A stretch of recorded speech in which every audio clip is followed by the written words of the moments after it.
Chunya go ne Nyasaye marambi maratego erokamano kuom ng'wonone gi herane mosetimona sani. Adwaro mondo ago erokamano ne ji duto te kapok ayalo wach ma Nyasaye omiya. Adwaro nago erokamano ne ji duto te manohusisha koda e chandruok manayudo mar tho mamana ma nyargi Nereah. Nyasaye magwedho ji ogwedhi maradufu. Awach wach mowuok e chunya ma iye e kona te mane konya Nyasaye ogwedhi. Adwaro mondo ayalo wach ma Nyasaye omiya. Ji duto te manochung' koda Nyasaye ogwedhi. Wach mokela ka en mondo ayalo wach mar MALER oket e chunya. Yien walem. Asemiyo nyingi duong' e kinde machal kod mawuoro maler. Ruodh honni kod ranyisi, ruodh kwe, ruodh ng'wono, ruodh hera, Nyasaye ma jadiera. E remb Yesu Kristo ma ja-Nazareth, isekela ka Ruoth. Gwedh studio ni, an bi gwedha, jawinjo bi gwedhi, janeno bi gwedhi. Igwedh ji duto matiyo ka, pastors Nyasaye, mondo igwedhi pate, joyalo, jopuonj, ji duto te. Nyasaye ground mowantie ni be mondo igwedhi. Nyingi musiko yud duong'. E remb Yesu Kristo ja-Nazareth. Amen. Amen. Amen. Adwaro mondo awuo kuom wach moro kaeto abiro dhi e wach mondiki. An kod penjo achiel. Gimiluongo ni tithe en ang'o? Tithe en achiel e wi 10 mimiyo Nyasaye.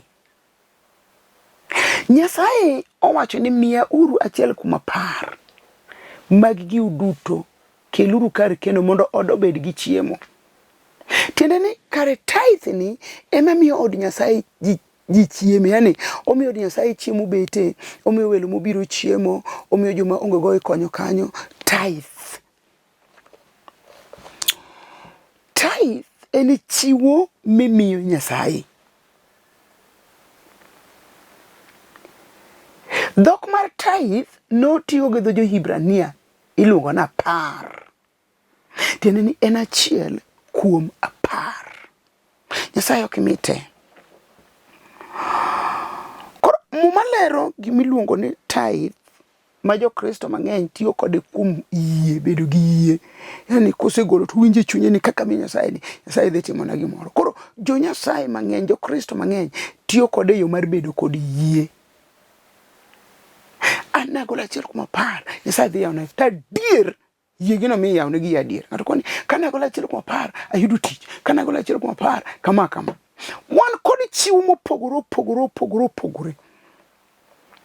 To chuth achiel kuom 10 emi kuongi golo giri maber. For example, kuom ranyisi iyudo msachi. Gimi kuongi timo kapok itimo shopping, kapok ichulo ot, kapok ichulo fee, e pesa ni ma nisara, kuongi pog achiel kuom 10 kando. Amor gi Jo-Nyasaye moko, Jo-Kristo moko omora kabisa. En samo chamo msara to no seng'ado. Kaka pesa donjo no, achiel kuom 10 donjo direct e kanisa, e account mar kanisa. Koro modong' neni emopogo. Nitiere chiwo ma inyalo golo bang' achiel kuom 10. Kisegolo achiel kuom 10, the first thing you must do is separate the tithe aside. Koro kisepoge yore to tim gige nigi pesa modong'. To modong' e wiye tigo ne Nyasaye kaka inyalo. Achiel kuom 10 en igolo gik mabeyo, kata cham mochiek. Igolo gik mabeyo. Kendo iyiero cham maler emiloso bedo achiel kuom 10. Gima miyo e belgi Kein, ng'at achiel kuom Nyasaye noyie gi chiwo ne achiel Nyasaye koyiego, nikech ng'at achiel ne ok ogolo achiel kuom 10 mowinjore. Nogolo gik ma ok long'o ne Nyasaye. To achiel kuom gi nogolo imachwe. Koro imeni muma wacho Nyasaye ne mor kod chiwo no. Koro sami golo achiel kuom 10 mimiyo Nyasaye, miye gik mabeyo. Kik mi Nyasaye gik motow kata gik mojogi. Kizungu wacho niya, sami golo achiel kuom 10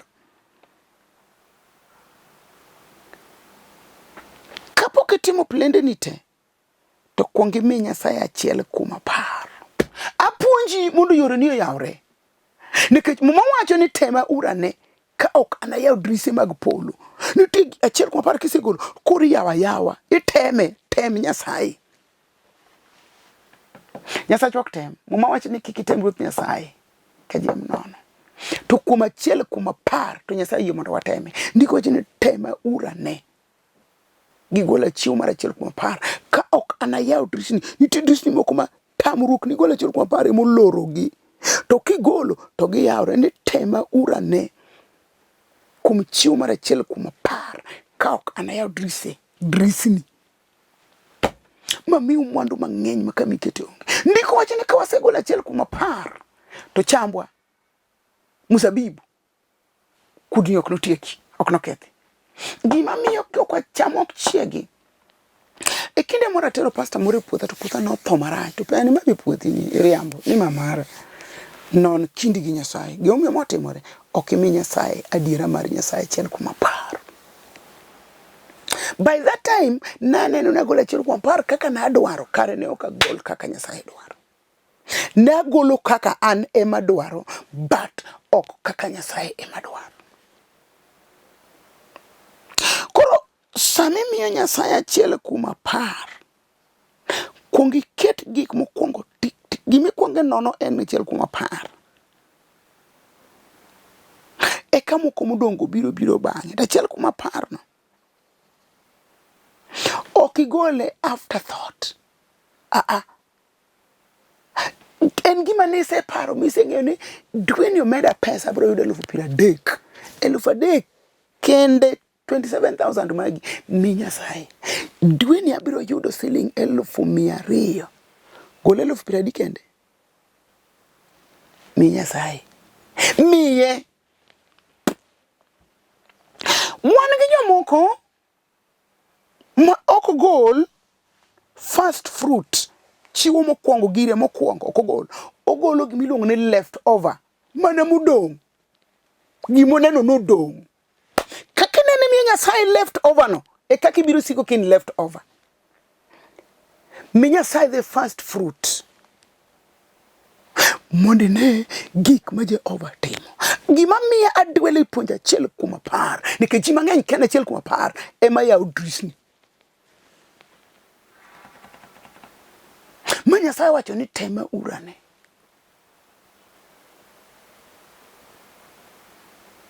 Achiel kuma par kata nye yudo liel kaka na yudo liel minwa tho. Achiel kuma par ok tige liel. Ene kana makata koro rumo ma ji nido kech to ginirito go tere kanisa. Kok inyal kane orene kama inyalo oreno mondo kane kuro.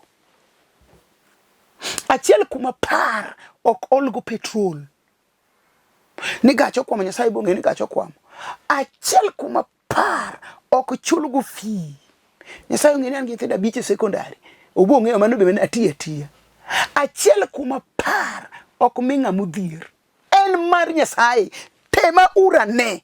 Imiye Nyasaye. Awacho niya achiel kuma par ok konygo nyathi kich ni gole lweti ni ne mimiye.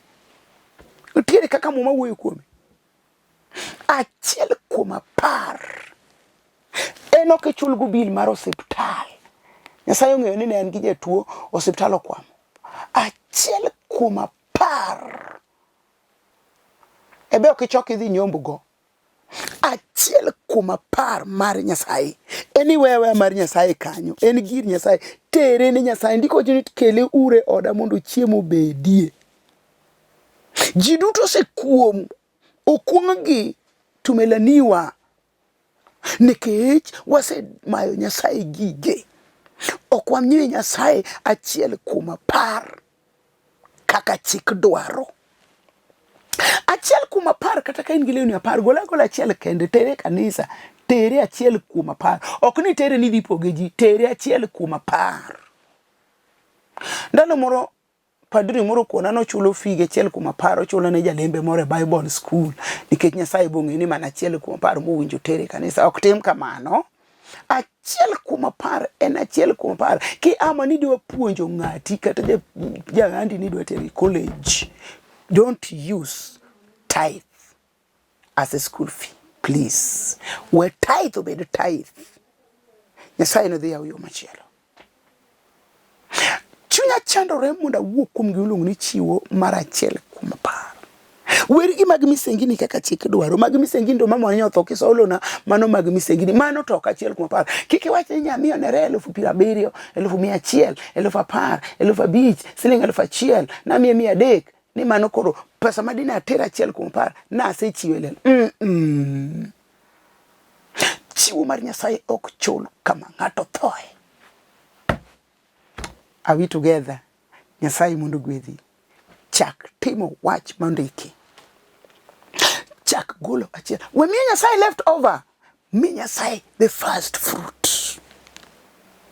Samine ni ng'eti winjani, nitie achiel kuom apar Nyasaye kidhi tiyogo. Samoro irundo, idhi ka achiel kuom apar manye kano ne Nyasaye, idhi rundogo. We rundo ga achiel kuom apar. Nyathina no riemdi fi pesa ma adiyo kamara achiel kuom apar. Amiyo dog e school kiko we school. Achiel kuom apar we tiyogo. Ode chwer.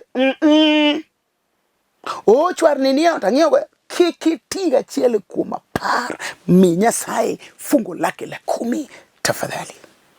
Kato bed mana cham. Kodo bed ma nyathi rombo isenyuol ni apar. Kawa achiel mi Nyasaye. Apako duong' kod loch mar Nyasaye. Kanya tieko, kanitie penjo, ang' ni chiga account number na, ni penja, na leri maber. Adoro munda som kodi muma, Ruodhi mokwongo, 11 matinda 14 wacho niya. Eka Ruoth Nyasaye nomiyo Hadad ja-Edom obedo jasik Solomon. Ne en dhood gi Ruoth Edom. Mana matin kamano wachaka som Wes 23. Nyasaye nomiyo Razon wuod Eliada bende obedo jasik Solomon. Jali noseringo moweyo ruodhe Hadazer ma ruodh Zoba. Kama somo nogo matindo 33 wacho niya, abiro golo loch kuome nikech oseweya. Haleluya. Somo weche adi kende? 3. To wadhi lemo. Yes, jachien to kelo gik maricho pile. Muma wacho ni Eka Ruoth Nyasaye nomiyo Hadad ja-Edom obedo jasik Solomon.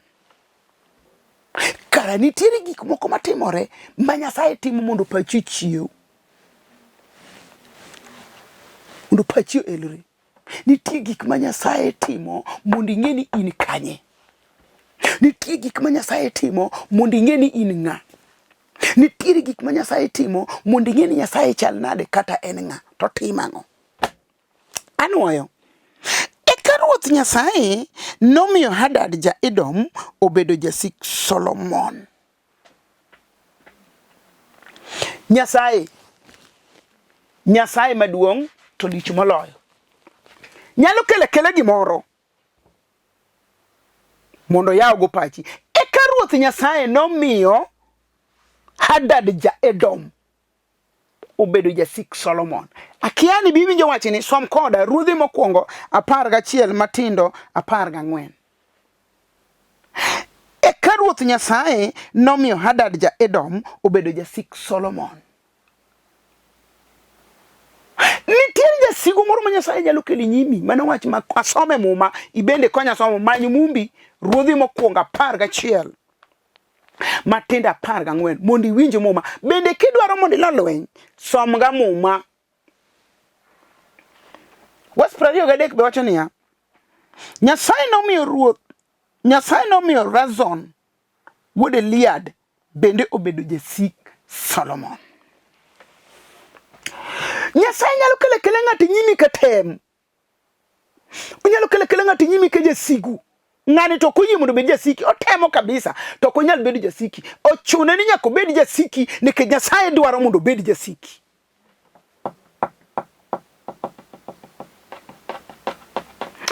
Mumani ka somo kadhi nyime to wacho ni Nyasaye no wacho no biro golo telo e lwet Solomon nikech Solomon oseweye. sama yalo ni in be in bishop, samoro in padiri, samoro in jayalo, samoro in pastor overseer, samoro in jata leader, samoro in ja region, samoro in ja kiango. Adwaro mondo awachni. Inyalo bedo telo mar kanisa maber kabisa. But tendi nok dhi konyi. Nikech ine telo no to kare sewe Nyasaye. Koro Nyasaye kelo wasigu. Ani chieng' moro winjo wach moro mochanda matetni makoni. Ai. Nyasaye, mato chakore gi kanye ikachakiae. Mawinjo gi ita mawinjo ka ng'ane wacho ni to chakore nade akia gini. Koso dipeni gini nitie takia.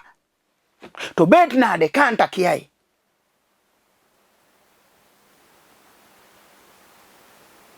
Anindo ke bondi yako ni Ruoth nyisa akia kumachom. Nikech gino buoga akiae Nyasaye akiae. Jehova gina akia. Samoro Nyasaye nyalo kelo ng'ato bed jasiki mondo pachi oyawre. Samoro Nyasaye nyalo kelo ng'ato mondo bed jasiki mondo ing'e gik matimore ka ng'eyi kukikia. Samoro Nyasaye nyalo kelo ng'ato mondo bed jasiki mondo yago iti e gik mane ok iwinji mondo iwinji.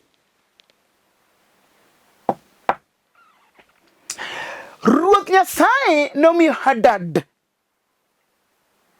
ja-Edom obedo jasik Solomon.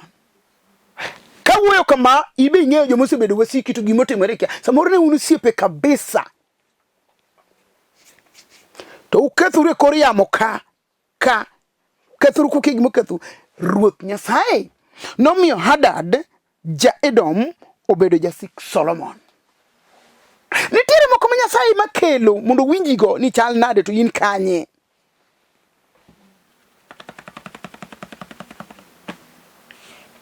Awachinia, samoro tuo moro biro mondo tem go yieni. Samoro yany moro biro mondo tem go warugi. Samoro chaya moro biro mondo keti gi ratil.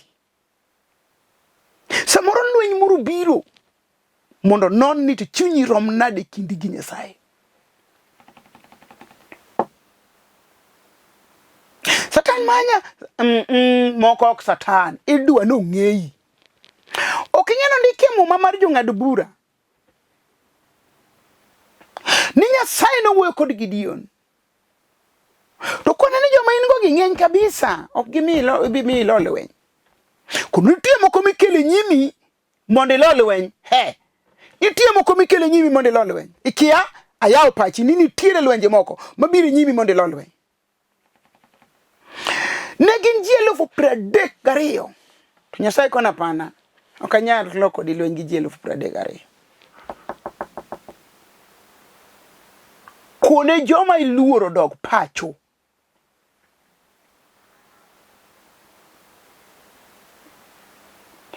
Eka ji nodok dala. Ji nodok dala. Modong gi ji matin. Nyasaye koni kata mana joma podi dongo gi jogi ok dhelo mi Lolwe. Jogi pod ng'eny. Koro nitie gik mabiro nyimi mondo Lolwe. Gigo ok biro nyimi ni gigo tieki. Gigo be ok biro nyimi ni ikia Nyasaye. Bende kada jok matimo gigo ok timgi ni we warruok kata ni Roho Maler owei. Gibiro mondo Lolwe. Be nitie lweny midaloyo sani gi wach mosechomino. Eka Nyasaye koni kata modongi pod ng'eny. Ji manoluor nodok dala ne ji 22,000 ne gin ji 32,000 to dok 22,000 people udong gi ji 10,000. Nyasaye koni kata mana 10,000 ng'eny. Ok adhi mi logo lweny. Koro tergi dha ora tadhi nyisi gimitim. In bende kalwenyo maki modei mang'ogi mathung'i dog ir Nyasaye. Unyalo teri dha ora momiyi gima nyalo timo. Sama ne Gideon otero ji dha ura to Nyasaye wuoyo kode e weche ariyo. Okone ng'ima gado pi ka guok ket kando. To mago chonge piny ka gado pi bende ket kando. Joma noyudi ka gado pi ka guok ne gin ji 300 kama out of 10,000. Ji 9,700 ne ogo chonge gi piny. Nyasaye koni mogo chonge piny go fake. Rudisha home. To ji 300 magado pi ka guok mage midhiga lweny. Koro non ni kanye. Tang'o momiyo gigi kalo kuomi. Tang'o momiyo weche go wachore. Gik ma fake ngimani emigol odog dala. Gidhi gitije ma fake. To gi Nyasaye yier chom Nyasaye tir. Kata lwenyo thung'i bedo muofu choma Nyasaye nitie kamodong' ma pod biro mako Nyasaye gi wach.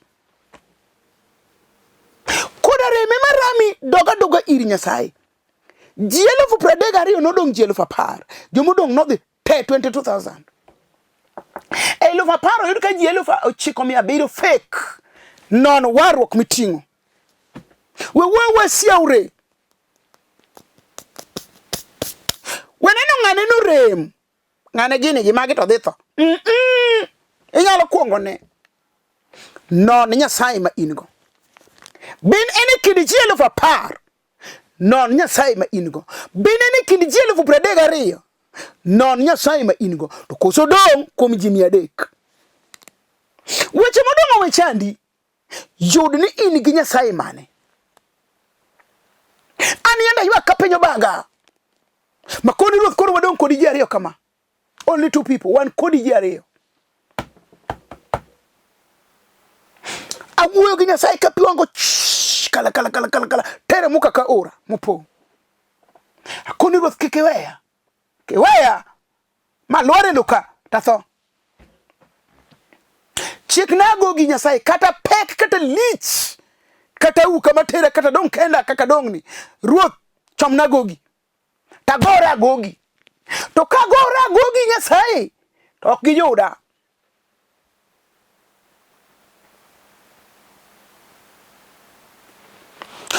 To wach no nochuna mondo alama koni Nyasaye winjo. Lok rieko wasika mondo bed fuwo. Apako duong' gi loch kod teko mar Nyasaye. Awinjo ka dwaro mondo walem kodi. Ang'o mosebiri nyimi miparo ni en jachien to kare Nyasaye dwano losi. 32,000 nodonjo nyim Gideon. Nyasaye odagi. 10,000 dong' kode Nyasaye odagi. Modong' gi ji 300. Ang'o midwaro no wuogi mane mineno chungane mondo wuogi. Odhi. Eka Ruoth Nyasaye nomiyo Hadad ja-Edom obedo jasik Solomon. Ng'ami neno ka jasik en pastor ni. Ng'ami neno ka jasik nyathi kanisa. Ng'ami neno ka jasik en jawer wadu. Ng'ami neno ka jasik en jalamo wadu. Ng'ami neno ka jasik ni en osipni. Eka Ruoth Jehova Nyasaye nomiyo Hadad ja-Edom obedo jasik Solomon. Mane marino mane ochomo kanye. Wenene ka jasiki. Nene ka gima Jehova biro mondo losi kokalo kuomi. Wenene ka jasiku ka gima oko eri, ka gima oko dwari, ka gima enagenes, ka gima enosaliti. To nene ka gima Ruoth okele nyimi mondo Ruoth oresi. Abiro lamo gi dichuo moro gi dhako moro ma chunye chandore. Kaka chuny Solomon wuod Daudi ne chandore. Abiro lamo gi ng'ato ma chunye chalo kod chuny Gideon maka Joas. Jal ma ka Nyasaye koni chom ka to kanye mochomo. Weche nitie moro moge kanisa mar warruok ka. Wan kod gik moromo go e kundi mar joma war ka. Gideon maka Joas no romo kode. Solomon maka Daudi no romo kode. Nyaka Musa no romo kode ka Mariam gini jokwer ni koro Musa ok nyal telo negi. No rado kode to nikech negi chomo Nyasaye ti. giwacho ng'ane Musa wacho ni Jehova anto kikiweya. Nyisa makaka da konje Israel mayuak ni malit migole od twech. Koda Mariam gini wuoyo timo gigegi ok chande odok megot. Ne nitie kama kochopo dog ir Nyasaye manye Nyasaye no wuo kode. Samori golie telo ge thuon kikengi mo mi golie kwadho no kata mi golie pasta no kata mo mi golie keno no ikia dog ir Nyasaye. Musa ne dok ga e got. Gideon maka Joas odok koni ruoth akia ji 32 biro wadhi e lweny ni kona donge ni wuoyo koda makoni an dhood moro mathin bende modhier mocha an ok datel ni ji to Nyasaye chuna mondo atel. Koro ka Nyasaye omiya amuri koni winjo ji 32 to ok dhi kone maluoro dogi mane gima Gideon otimo. Ang'o midwa timo sani midwa nyiso Nyasaye? Ineno ka ng'o mochung' e nyimi ka got, ang'o mochung' e nyimi ka tem. Nyasaye koni 10,000 modongi podi ateri e yaura yiero wan gi jomo yier kod jomo luongi. Ng'amo luongi no to nyalo timo tima dwaro mar luong to kotim dwach Nyasaye, to ng'amo yier nyalo timo dwach Nyasaye. Apenjo sani be nitiere jal moro ma chunye nigi chandruok mokona dire dhodwa to ani madong dhodwa wan jomo cha dhodwa wan kodhi moro mathin to kata kamano ruoth ato koro ane lweti sani ne kokalo kuoma ane ma dhodwa dhi bede dhot malichie moloyo nikech in kokalo kuoma to dhier mar dalawa dhi rumo nikech in Nyasaye. Era e achalo Gideon maka Joas an ka Gideon oywak ni dhod gi tin to dhier to cha ayode ng'ato lemo luwo ka to dhi kon nyodonje ero weyo oduoge power oweyo oduoge salvation oweyo oduoge motherland mago weyo oduoge njia safi mago weyo ne we chando rigi donje njia safi nge njia chafu donji kuom Nyasaye mondi ne gik maruoth timo nitiere gik maruoth riti. Nyasaye riti mondo ne kai dware adier mondi ne gik madongo motimo kodi. Nitie gik ma Nyasaye dwano tim kodi sani. Weri gi luwo korido ge kona, weri gi kuoth ganjao ne Nyasaye riti mondo tim gimoro nikech in. Ang'o miwinjo kidwaro mondo Nyasaye otim nikech in? Koni ruodhera an ema sebiro an madwa ni ti koda Nyasaye. Kapok tiyo gi ng'ata ta sebiro kata dhodo rem koda wan jochan koda ka somo ok chandi in gimidwaro idwaro ng'ama chunyi otur mobolore mobiro iri. Asebiro Nyasaye era mak lweta chung koda ruth loka tima giri mar tich.